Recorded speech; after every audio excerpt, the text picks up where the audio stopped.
तो हमने कोशिश की है हर किसी की बात सुनी जाए, हर किसी को सुना जाए, ये बेहद ज़रूरी है क्योंकि मुझे लगता है कि हम जितना एक दूसरे को सुनेंगे, जितना एक दूसरे को समझेंगे, उतना ही बेहतर हम इस किसानी और खेती को लेकर आगे बढ़ पाएंगे और कर पाएंगे, जिसकी वजह से भारत है, जिसकी वजह से हम सभी हैं यहाँ पर। तो चलिए आपसे शुरुआत करते हुए सबसे पहले तो अपना नाम बताएं, कहाँ से आप आए हैं और क्या खेती आप करते हैं उसके बारे में बताएं।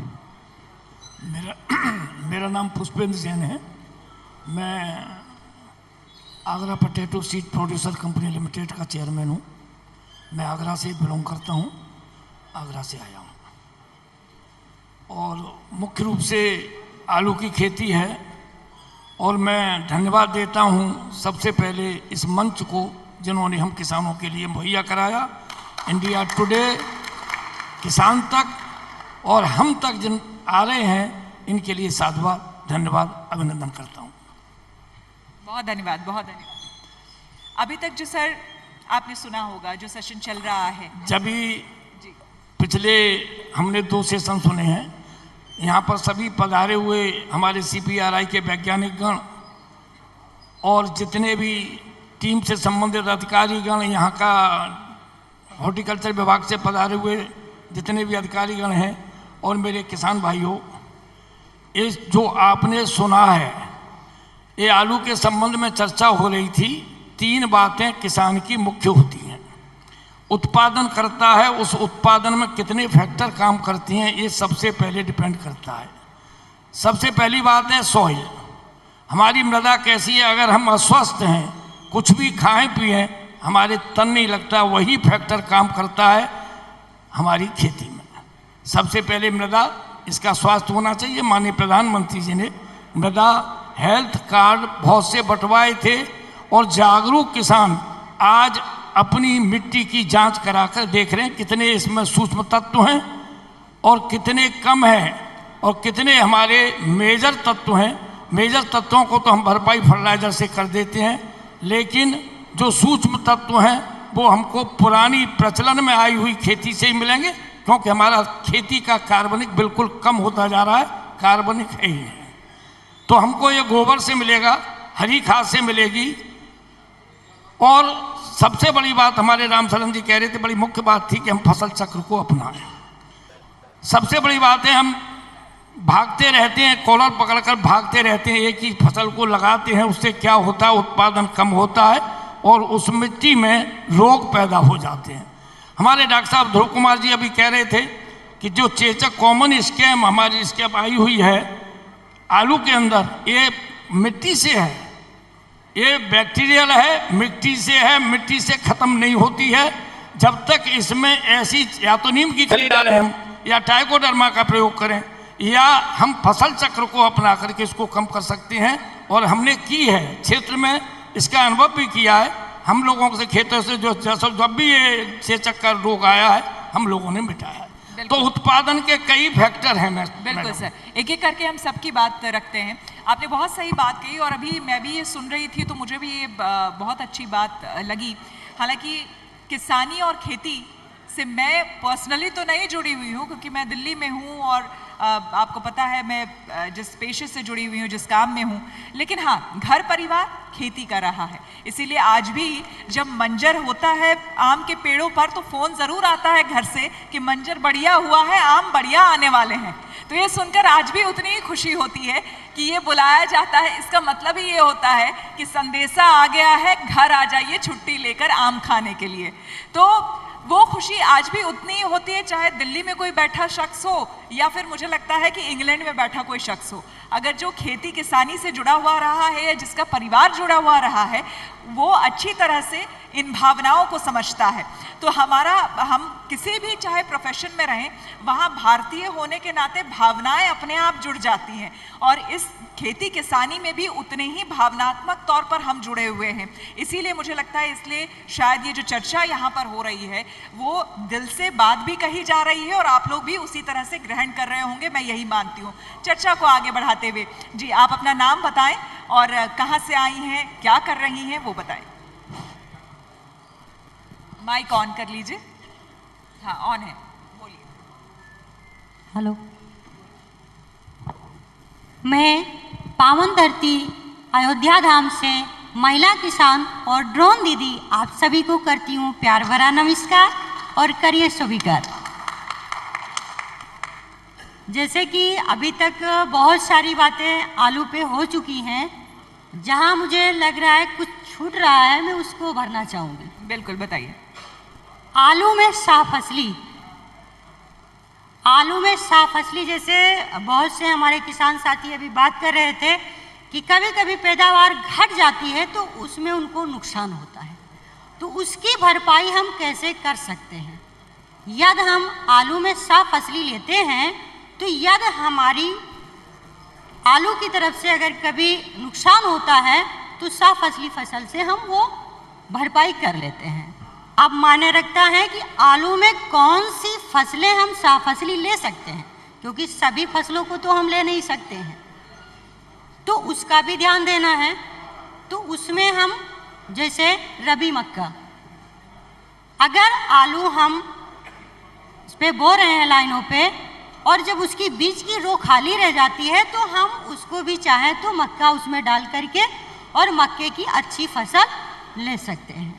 और इसके साथ साथ यदि हम हरी सब्जी की बात करते हैं तो उस दौरान हम वहाँ पे पालक और धनिया इन फसलों को भी लेते हैं।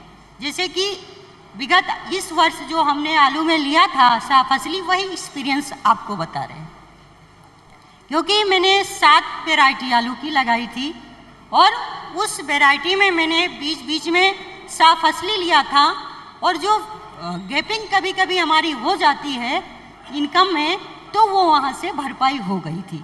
और मक्का करीब हमने उसमें 20,000 का बेचा था, जो मुनाफा हमारा हुआ था, और लागत जो है क्योंकि हम आलू की फसल में जो चीज़ें दे रहे हैं ऑटोमेटिक हमारी फसल को लेकिन सबीना जी ये बताइए कि यहाँ पर कई ऐसे किसान हैं और मैं भी समझना चाहूँगी कि जब आप ये कर रही थी तो ऐसा तो नहीं हुआ होगा कि आपने शुरुआत की और सब कुछ अच्छा अच्छा होता गया और आपको बिल्कुल मतलब बहुत आप यहाँ तक पहुँच गई। ये बताइए कि दिक्कत कहाँ पे आई, फिर वाकई टेक्नोलॉजी को समझने जानने के लिए आपने कितनी मेहनत की, क्योंकि बात वहीं पर हो रही है, एक लिंक कहीं पे मिस हो रहा है, कुछ छूट रहा है कनेक्ट, जानकारियां तो पूरी हैं लेकिन किसानों तक नहीं पहुंच रही है, तो आप तक कैसे पहुंची? जी, मुझ तक इस तरह से पहुंची कि जैसे मैं 3 वर्षों से आलू की खेती करती हूँ, और जब कृषि विज्ञान केंद्र मसौदा हमारे ज़िले में है, जो हमारे गांव से करीब 72 किलोमीटर दूर है, लेकिन वहाँ के वैज्ञानिकों से मेरा विकास खंड में राब्ता हुआ, मुलाकात हुई, और उनके बीच में मैंने अपनी बात रखी, तो उन्होंने जो है कहा कि आप केंद्र पर आया कीजिए और नई टेक्नोलॉजी को सीखिए और खेती में शामिल करिए, तो जो आपको नुकसान कभी कभी हो रहा है उसकी भरपाई वहाँ से हो जाएगी। तो ये तरीका हमको केवीके से मिला हुआ है और उनके काफ़ी तरीक़ों को हम अपनाते हुए, नवाचार को अपनाते हुए काम कर रहे हैं। और खेती किसानी में जैसे कि नेचुरल फार्मिंग, क्योंकि जो इस वर्ष मैंने आलू लगाया था कुफरी नीलकंठ, उसको मैंने बिल्कुल नेचुरली, उसमें कोई दवा, कोई पेस्टिसाइड, कोई केमिकल्स यूज नहीं किया, तो पैदावार पे खैर फ़र्क आया था, उतनी अच्छी पैदावार नहीं हुई थी, लेकिन जो है आलू का साइज़ भी छोटा हुआ था। बशर्ते है क्या कि वो खास इसलिए है कि उसमें किसी भी प्रकार का पेस्टिसाइड यूज नहीं किया है। अच्छा ये बताइए, आपके साथ एक एडिशनल बात जुड़ी हुई है, खेती तो ये करती ही है लेकिन ये ड्रोन दीदी भी हैं, तो ये बताइए कि ड्रोन दीदी होने के नाते कितना फ़ायदा हो रहा है, उससे कितना फ़ायदा ले पा रही हैं आप? जी, मुझे गर्व होता है कि प्रधानमंत्री जी ने मुझे इस काबिल समझा और उसमें हमको हिस्सेदारी भी मिली, और एज ए ड्रोन दीदी पिछले सीजन में मैंने 300 एकड़ पे काम किया है। हाँ, और जोरदार तालियां हो जाए भाई। 300 एकड़ पे मैंने मेहनत लगती है तब जाके कोई यहाँ तक पहुँचता है। 300 एकड़ पे काम करते हुए मैंने प्रदेश में पहला स्थान प्राप्त किया है एज ए ड्रोन दीदी, जिन्होंने अब तक इतना काम, इतना स्प्रे नहीं कर पाई हैं हमारी और दीदियाँ। और इसके साथ इस वर्ष में जो गन्ने की अभी हो रही है, क्योंकि इस समय गन्ने में ही स्प्रे का कार्य हो रहा है, अभी भी मैंने जो है 40 एकड़ पे कर चुके हैं। क्या बात है, क्या बात है। और उससे काफ़ी इनकम होती है, पर एकड़ हम 400 रुपया लेते हैं। किसानों की भी लागत का ध्यान रखते हैं। बहुत बहुत अच्छा लगा सुन के, और इसके पीछे कहीं ना कहीं एक बात जो मैं समझ पा रही हूँ इनकी सारी बातों में, इनकी खुद की जिज्ञासा। इनके अंदर ये बात कि मुझे जानना है, अगर खेती में दिक्कत आ रही है तो क्यों दिक्कत आ रही है, समाधान क्या होगा, कैसे, ये खुद पहुंची हैं लोगों के बीच। जब आपके अंदर वो जिज्ञासा होगी आप खुद पहुंचेंगे, क्योंकि मैंने कहा ना कि आपके मोबाइल पर सब कुछ उपलब्ध है, पूरी दुनिया आपके मोबाइल पर है। वो लोग हमारे आसपास हैं जो हमें सही जानकारी दे सकते हैं, बस आपके अंदर वो चाहत होनी चाहिए, वो जिज्ञासा होनी चाहिए कि आपको कहाँ तक पहुँचना है, आपको करना क्या है, वो क्लैरिटी होनी बहुत ज़रूरी है। आगे बढ़ते हुए जी आप अपना नाम बताएं, कहाँ से आए हैं और क्या कर रहे हैं, बताएं। मेरा नाम कमल किशोर, शिवराजपुर ग्राम है हमारा और जिला कानपुर नगर से है। पूरे साल का अगर फसल, माइक को थोड़ा सा पास कर लीजिए। हाँ, यहाँ, हाँ। पूरे साल का अगर फसल चक्र देखा जाए तो खरीफ और रबी और जायद। खरीफ में हमारे मक्का, धान, रबी में आलू, गेहूं और जायद में मूंग, उड़द और सब्जियों की खेती करते हैं। जब आलू का अधिवेशन है तो आलू की ही बात की जाए तो ज्यादा अच्छा है। तो पहले जो पिताजी करते थे, पढ़ने लिखने के बाद में बैंक की नौकरी मिली तो मैंने वो छोड़ दी। उसमें चूंकि 500 रुपये तनख्वाह थी उस समय क्लर्क की। उनके न रहने के बाद पहले बिजनेस शुरू किया, न रहने के बाद फिर खेती से जुड़ गए। और हम आपको बताएं कि जिस खेत में वो 200-250 मतलब कुंटल आलू पैदा करते थे, उसी खेत में मैंने जस्ट दूना उत्पादन किया। उसका मतलब रीजन ये रहा कि हम कृषि विश्वविद्यालय से जुड़ गए, हमारे जो कानपुर में है चंद्रशेखर आजाद कृषि विश्वविद्यालय, और इसका हॉर्टिकल्चर डिपार्टमेंट से जुड़ गए। तो उससे फायदा हुआ, वहाँ जो है हमें नई नई प्रजातियों के बारे में जानकारी, और जो बीज हम पुराना ही प्रयोग करते थे उससे हमारा उत्पादन घटता था।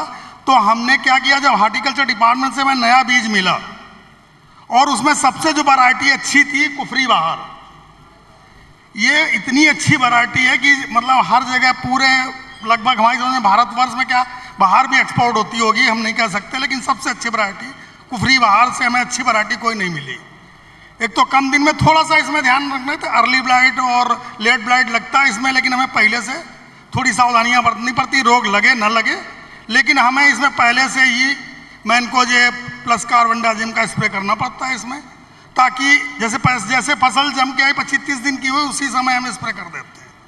तो उससे हमें आगे आने वाली जो फसल हमारी सुरक्षित रहती है और रोग जल्दी नहीं लगते हैं। जब इसके बाद एक दवा इन्फेंटो आई थी, सारे लोगों को हमने क्षेत्र में देखा, बाहर कंपनी की थी, और वो सारे लोगों का आलू खराब हो गया, जबकि हमारा आलू बच गया। और उस इतना अच्छा रेट मैडम मिला कि उसी आलू से आज आलू के दम पे मेरी 3 बेटियां, एक पूना में जॉब कर रही है, दूसरी बीटेक करके, क्या बात है, बीटेक करके क्या बात है, और तीसरी बेटी MBA करके। देखिए आलू क्या क्या कर सकता है। और बेटा कानपुर IIT में जॉब कर रहा बीटेक करके, क्या आलू के दम पे।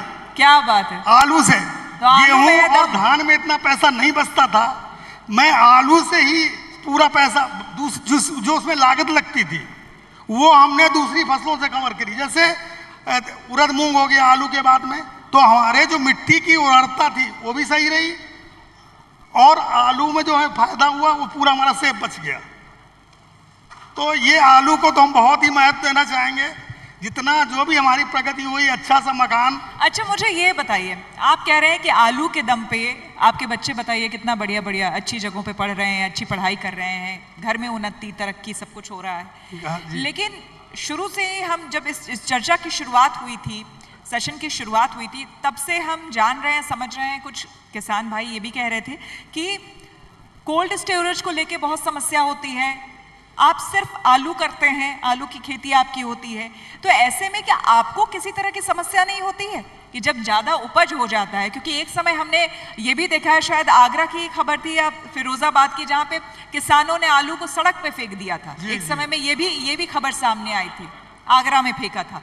तो ये नौबत आ गई थी क्योंकि बहुत ज़्यादा आलू की खेती हो चुकी थी, उत्पादन बहुत हो गया था, कोल्ड स्टोरेज था नहीं, जहाँ था वहाँ कहा जा रहा था ज़रूरत से ज़्यादा पैसे मांगे जा रहे थे रखने के, इसी वजह से उन्होंने, और बाहर जो है आपको बहुत कम मूल्य मिल रहा था। तो इस तरह की परेशानी आपको नहीं आई? जब से मैंने आलू की खेती शुरू की, पहले धान मक्का गेहूं करते थे, मतलब उसमें गेहूं भी करते थे, लेकिन जब गेहूं वही मतलब एक 8-10 कुंटल बीघे में होता था, इसका उत्पादन भी ज़्यादा है।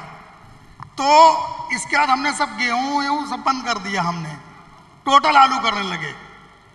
और उसका रेशियो रहा कि हम अपना आलू, आज तक मेरा अपना अनुभव कि आलू में मुझे कभी घाटा नहीं हुआ। मतलब ऐसा नहीं हुआ कि चूंकि बीज हमारा रहता था, अपना बीज में बाकी लागत अपने लगा देते थे, जो भी लागत आती थी उसकी, तो उसमें आलू में आज तक कभी घाटा नहीं हुआ। और उसी फिर हमने गेहूं करना बंद कर दिया। जब हमें प्रॉफिट हुआ तो हमने पूरी अपनी खेती में गेहूं खाने के लिए खरीदने लगे। बहुत बढ़िया। और पूरी खेती में आलू करके ही हम आगे बढ़ पाए। बहुत बढ़िया, और शानदार। बहुत कुछ आगे, अच्छा सा मकान बना लिया गांव में। ऐसा लग रहा है ये अधिवेशन खास करके आपके लिए आलू ने आपको माला माल कर दिया जी एक जी तरीके सर, से, जी। है ना? हम तो आलू को चलिए। कभी नहीं छोड़ सकते आलू को। बहुत बढ़िया, आपकी खुशी देखकर हमें महसूस हो रहा है कि आप कितने खुश हैं आलू से। जी। चलिए बढ़ते हैं आगे। खाने में भी उतना ही उपयोग करते हैं घर में? जी। खाने में भी उतना ही उपयोग करते हैं आलू का? घर में जो सब्जियां बनती हैं, जी। आलू का ज्यादा उपयोग होता है? जी जी जी जी, जी। चलिए बढ़ते हैं आगे। जी सर, बहुत धन्यवाद। आप बताएं। हेलो, सर्वप्रथम सभी को प्रणाम करता हूं। मैं आपके समीपवर्ती जिले साहित्य की नगरी उन्नाव से आया हूं। राघवेंद्र सिंह अवधूत हमारा नाम है। यहाँ पर बहुत अच्छा मंच लगा है, किसान तक का आज तक के माध्यम से समस्त वैज्ञानिक हमारे मेरठ से आए हुए हैं। बहुत अच्छा मंच है। एक छोटी सी बात अपनी रखना चाहता हूँ। मैं एक कोल्ड स्टोरेज का संचालक भी हूँ कि जब तक हम लोग सिर्फ आलू के पीछे रहेंगे, बहुत अधिक उन्नति की ओर अग्रसर नहीं हो सकते। 1 किलो आलू की कीमत अगर हम सामान्यतः 10 रुपये मानते हैं, तो आलू के 100 ग्राम चिप्स की कीमत 20 रुपये है। और आलू के 1 किलो आलू पाउडर की कीमत 120 रुपये है। जब तक हम लोग प्रोडक्शन की तरफ इंक्रीज नहीं करेंगे, आलू के बाई प्रोडक्ट्स की तरफ इंक्रीज नहीं करेंगे, हमारा देश का भविष्य, कहने के लिए कुछ भी कहते रहिए, बहुत अच्छा और बहुत सुंदर नहीं होने वाला है। ये सिर्फ कहने की बातें हैं। जब तक हम लोग बाई प्रोडक्ट के लिए बहुत अच्छे से तैयार नहीं होंगे, कुछ जिलों को मिलाकर क्लस्टर बनाकर उन पर वर्क नहीं किया जाएगा। अभी ज़्यादातर समय से क्या हो रहा है प्रदेश सरकार से कि हर चीज़ पश्चिमी यूपी में डाली जा रही है लगातार। आगरा या मेरठ जो पश्चिमी यूपी का हिस्सा है, बिल्कुल अछूता पड़ा हुआ। धीरे धीरे करके 5-6 जिलों को, 7 जिलों को मिलाकर एक क्लस्टर फॉर्मेशन की तरफ बढ़ना होगा। वहाँ पे कुछ इंडस्ट्रीज डालनी होंगी, जहाँ से 10 रुपए किलो की कीमत वाला आलू 120 रुपए किलो तक पहुँचेगा। तभी किसान का देश जो है, भारत देश किसानों का देश है। 70% किसान है यहाँ पे, 80% किसान है। और वो किसान जब उन्नत होगा, शक्तिशाली होगा, तो देश अपने आप सर्वोपरि शक्ति के रूप में उभर कर भारत। बिल्कुल सही, बहुत सही बात आपने कही। जोरदार तालियां हो जाए। धन्यवाद। हम बचपन से ही पढ़ते आए हैं कि भारत जो है वो किसानों का देश है, तो इसीलिए हमेशा से आप लोगों को पूजा जाता रहा है, आज भी पूजा जाता है। बस हम कोशिश यही कर रहे हैं कि उस ट्रेडिशनल खेती को मॉडर्न टेक्निक के साथ जोड़ करके और आगे, और आप लोगों को कैसे और मजबूत प्रबल बनाया जाए, आप लोगों को कोशिश बस इसी चीज़ की है। आगे बढ़ते हुए आप बताएं। हेलो, आदरणीय श्री समस्त सम्मानित किसान भाइयों को हमारा सादर प्रणाम। मैं बराड़ी ग्राम सभा के सलोन क्षेत्र से, रायबरेली जिले से रहने वाला हूं। हमारा नाम राम गोपाल तिवारी है। मैं खुद एक एफपीओ चलाता हूं और खुद एक किसान भी हूं। हमारा अनुभव कहता है कि हम खुद अपने खेतों में आलू को पैदा करते हैं, तो हम अपने खेतों को क्यों अच्छा बनाएं, क्योंकि जब हम उसको अच्छा और निरोग बनाएंगे तभी हमारे आलू का उत्पादन अच्छा होगा। हमारा जब लक्ष्य है, हमारा टारगेट है आलू का उत्पादन बढ़ाने का, तो हम उस परिपथ पे बात करेंगे कि सरकार हमको हर सुविधाएं दे रही है, हमको उन सुविधाओं को लेना चाहिए। आलू में हम खासकर मान्यता रखते हैं पानी की, हम और बीज का, और तीसरी हमारी मान्यता है फर्टिलाइज़र की। अगर हम सही बीज का चुनाव करेंगे तो हमारे आलू का उत्पादन वैसे भी सही रहेगा। हम सही समय पे सही पानी का इस्तेमाल करेंगे तो हमारा सही उत्पादन रहेगा। आलू में हमारे जब कंद बनने लगते हैं तो उस समय पर हमारे किसान भाइयों द्वारा कहीं कहीं थोड़ी बहुत चूक हो जाती है। इस वजह से पानी का सही उपयोग करने के लिए हमें नई तकनीक में जाना चाहिए। नई तकनीक में हमें अपने खेतों में स्प्रिंकलर व ड्रिप के माध्यम से सिंचाई का तरीका अपनाना चाहिए, जिससे हमारे लेबर की बचत होती है व दवाइयाँ डालने में भी सुविधाएं होती हैं और सही समय से पानी देने में भी अच्छी सुलभता होती है। हमारे खेतों की मिट्टी में फुलावपन बहुत अच्छा रहता है, जिससे हमारे आलूओं में कंद बनने में व आलू में बाढ़ होने में कोई रुकावट नहीं होती। जैसा कि हमारे डॉक्टर साहब बता रहे थे कि उसमें फफूंदनाशक रोग लग जाते हैं जो चित्ती आलू में हो जाता है, वैसी भी समस्या अधिकतर नहीं आती है। और जहाँ तक हम ध्यान दें, जो पछैती झुलसा आता है, ये एक संक्रमण की बीमारी है। जब इस झुलसे के आने पे हम सही समय से दवा का उपयोग नहीं कर पाते हैं, क्योंकि हमारी फसल बहुत हरी भरी और बहुत बड़ी होती है, तो हम कभी कभी लापरवाही कर जाते हैं। तो जब हमारे पास ड्रिप इरिगेशन व स्प्रिंकलर की माध्यम से सुविधाएं होंगी, तो हमको उस सर्द मौसम में सिर्फ अपने टंकी में ही दवा घोल के मशीन को चला देना रहता है। तो हम कभी लापरवाही नहीं करेंगे। इससे हमारे आलू में सही उपज और सही समय से सही मात्रा में हर चीज़ पड़ेगा जी। और रही बात, अगर हम आलू की खेती के साथ साथ कोई अन्य खेती की बात करें, तो सह फसली करने में हमें आलू की फसल में पहले कोई फसल नहीं करनी चाहिए। यही बात तमाम लोग अभी कह भी रहे थे कि सिर्फ एक ही तरह की खेती ना करें। अगर हम आलू में सह फसली करते हैं तो वो हमारे पौधों को ग्रोथ करने से अव्यवस्थित कर देती है, उसका ग्रोथ रोक देती है। बिल्कुल। जिसकी वजह से हमारी उपज कम पड़ जाती है। आलू की उपज की मध्यम अवस्था 30 से 35 दिन या 40 दिन में ही सही ग्रोथ का समय होता है। उसके बाद तो हमें सिर्फ अपने कंदों को बढ़ाना और उनका भरण पोषण करना होता है। बिल्कुल, बहुत धन्यवाद आपका। आप लोगों ने अपनी अपनी बातें रखी और मुझे लगता है कि बहुत ही महत्वपूर्ण बातें थी जो आप लोगों ने यहाँ पर कही और अपने एक्सपीरियंस शेयर किए। देखिए, अब आलू की खेती आप लोग करते हैं तो जाहिर सी बात है अब खाना भी पड़ेगा। लंच का टाइम हो चुका है और हम ये भी बताना चाहेंगे कि लंच का टाइम हो चुका है और विशेष करके आपको बता दें कि लंच में जो हमारा मेन्यू है उसमें आलू की कई तरह की किस्में और उससे बनी हुई कई तरह के व्यंजन जो हैं वो आपको आज खाने को मिलेंगे। तो लंच का टाइम हो गया है, लंच करिए चल के हमारे साथ और उसके बाद लंच के बाद फौरन वापस आइएगा, क्योंकि रजिस्ट्रेशन, और इस बीच रजिस्ट्रेशन कराना ना भूलें। रजिस्ट्रेशन कराकर वापस आइए, फिर जो सत्र शुरू होगा फिर हम सवालों का सिलसिला भी शुरू करेंगे और विजेताओं का नाम भी घोषित करेंगे। बहुत धन्यवाद आप सभी का यहाँ पर आने के लिए। जोरदार तालियां हो जाए एक बार सभी के लिए। 2 मिनट। छोटा सा भेंट हमारी तरफ से